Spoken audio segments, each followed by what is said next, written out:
wetu wa dini, mna haki na tunaheshimu sana ushauri wenu. Epukeni kupelekwa kwenye maeneo ya kugonganisha. Ikitoka kwenu itaenda kwa waumini wenu, na ikifika huko hatutakuwa na nchi tena. Kaeni, mbona mna fursa nzuri huwa mnakaa? Kaeni, rudini kwenye utaratibu wa kukaa. Hata kama kuna eneo mna mitazamo tofauti, kaeni muimalize mitazamo. Tubakize nchi yetu ikiwa moja. Sisi serikali tunashughulikia maeneo yote yaliyokuwa na tofauti, yanayoleta mianya kati ya serikali na taasisi, serikali na vikundi, serikali na vyama. Mheshimiwa Rais kwenye ofisi ya kazi ajira, ndani ya ofisi ya Waziri Mkuu, ameongeza na kitengo cha mahusiano kitafanya kazi hii.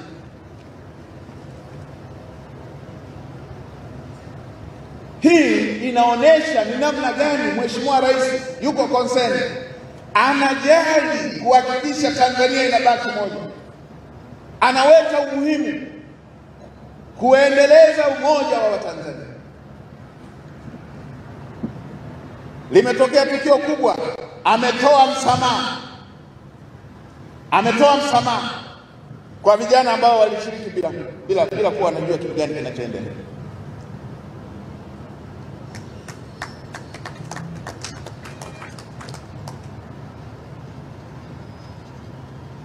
Kazi yetu sote wa Tanzania. Na hata sasa ametoa msamaha kwenye taasisi za kidini ambazo na zenyewe kulikuwa na msukosuko hapa na pale. Mheshimiwa Waziri wa mambo ya ndani natambua huko hapa. Baada ya hapa, fuatilia utaratibu mzuri, fanya utaratibu mzuri, ziandikie upya taasisi za kidini, miko yao, masharti yao ya uandikishaji yanafikia wapi, na vile ambazo zilikuwa na shida wape uangalizi wa miezi 6. Natambua ilikuwepo hii moja ya ufufuo na uzima. Ifungulie, wape masharti ya uangalizi ndani ya miezi 6.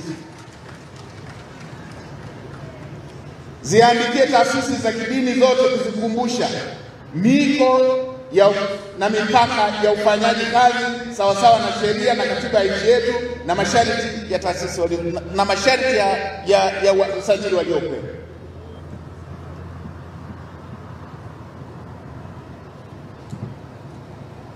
Na nendeni mkayaangalie huku ya masharti. Akikosea mmoja, utaratibu wa kufunga kote una madhara kwa wananchi wetu, kwa sababu ibada ni ushirika kati ya binadamu na Mungu, sio na askofu wake wala shehe wake. Ni ibada, ni mahusiano kati ya mwanadamu na Mungu wake. Ndeni mkakiangalia vizuri hicho kipengele, ili akikosea shehe usiadhibiwe msikiti, na akikosea askofu wasiadhibiwe waumini wake, wasinyimwe waumini wake kufanya ibada, kufanya ushirika na Mungu wao. Kwa elimu hizi na mengine mengi, usisahau kutembelea katika kurasa zetu za Facebook, Twitter, Instagram pamoja na YouTube.